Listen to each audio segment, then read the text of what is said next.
हमने सरकार को ये साबित नहीं करना कि हम ट्राइब हैं। अच्छा, हम ऑलरेडी ट्राइब हैं, बस सरकार की शेड्यूल ट्राइब की लिस्ट में आना है।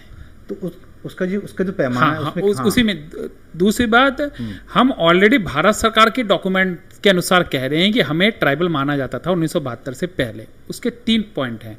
पहला, पूरे देश के ट्राइबल इलाकों में शेड्यूल डिस्ट्रिक्ट एक्ट 1874 लगा हुआ था, जो उत्तराखंड में भी था। पूरे देश के ट्राइबल इलाकों में 1921 में नॉन रेगुलेट एरिया घोषित हुए थे। यहाँ पे पुलिस नहीं होती थी, और उत्तराखंड के कई इलाकों में आज भी पुलिस नहीं होती। इवन इन इलाकों में कोर्ट भी उस समय नहीं होता था।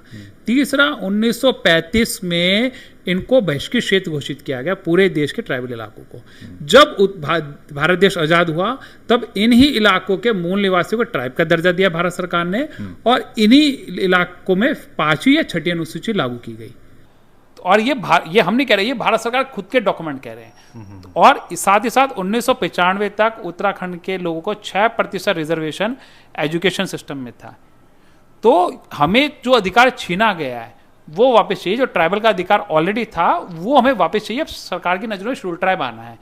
अभी हाटी समुदाय को ट्राइब का दर्जा मिला है, केंद्र सरकार ने उसे करा है, और जम्मू कश्मीर में पहाड़ी समुदाय को।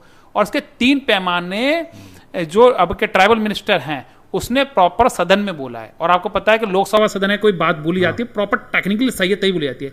उनने बोला है इन इलाकों को ट्राइबल इसलिए मिल रहे हैं क्योंकि ये इलाके बहुत ज़्यादा ऊंचाई में हिमालय में रहते हैं और सुदूर इलाकों में रहते हैं।